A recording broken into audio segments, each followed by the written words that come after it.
चीन में एक बहुत ही प्रसिद्ध और महान दार्शनिक हुए जिनका नाम है कन्फ्यूशियस। कन्फ्यूशियस एक बार उनके शिष्यों के साथ सैर पर निकले। आधे रास्ते पर पहुंचते ही कुछ शिष्यों ने जिज्ञासावश पूछा, गुरुदेव, बहुत दिनों से हमारे मन में एक प्रश्न था, आज आपसे पूछना चाहते हैं। कृपया हमें यह बताएं कि किसकी प्रार्थनाएं सही मायने में सच्ची होती हैं।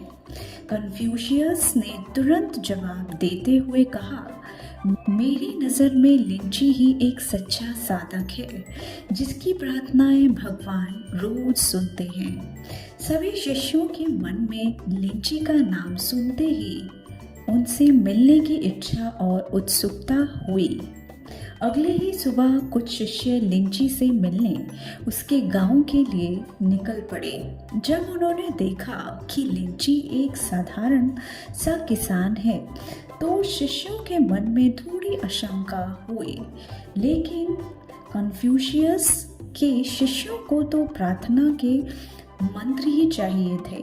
इसी उद्देश्य से सभी शिष्य लिंची के पास बैठे रहे और उस घड़ी का इंतजार करते रहे कि कब वो प्रार्थना करेंगे तो उसे हम लिख लेंगे और उसका आगे अभ्यास करेंगे। सुबह होते ही लिंची अपने खेत पर पहुंचा और ऊपर आसमान की तरफ मुंह करके बोला, हे भगवान, आपका बहुत बहुत धन्यवाद कि आपने मुझे इतना अच्छा जीवन दिया है। इस सृष्टि में सब कुछ कितना अच्छा है। आपने मुझे इंसान के रूप में जन्म देकर मेरे ऊपर बहुत बड़ा उपकार किया है। प्रभु, मैं हमेशा आपका ऋणी रहूँगा। और इतना कहते हुए लिंची अपने खेतों में काम करने लगा।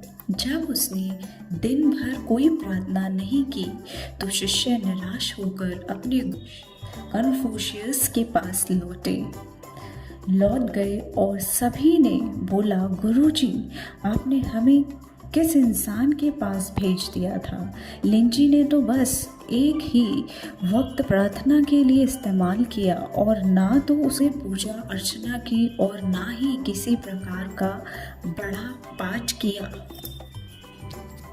कन्फ्यूशियस मुस्कुराते हुए बोले, बच्चों, जब किसी व्यक्ति का संपूर्ण जीवन ही एक प्रार्थना बन जाता है तो उसे किसी प्रकार का बाहरी दिखावा करने की आवश्यकता ही नहीं पड़ती।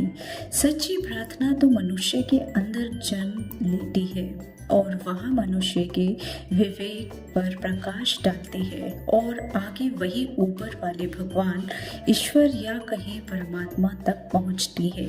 मित्रों, हमारे ईश्वर प्रार्थना के नहीं बल्कि प्रेम के भूखे हैं। उनके लिए हमारे मुंह से निकले प्रेम के दो शब्द भी उन्हें प्रिय हैं। हाँ, किसी प्रकार का ढोंग जब हमारे अंदर मन को बहुत खराब लगता है तो वह उस ईश्वर को कितना खराब लगता होगा जिसने हमें बनाया है। उसे बड़े बड़े मंत्रों, पूजा पाठ, उपवास, व्रत की आवश्यकता नहीं। उन्हें तो बस प्रेम चाहिए, क्योंकि यह उनकी सच्ची भक्ति और सच्ची प्रार्थना का परिणाम है। इसलिए दिन में बस एक बार उस ऊपर वाले को अपने अनमोल जीवन के लिए धन्यवाद ज़रूर कहिए और बस अपना कर्म करते जाइए, क्योंकि अंतर मन से निकला एक छोटा सा शब्द भी सच्ची प्रार्थना है।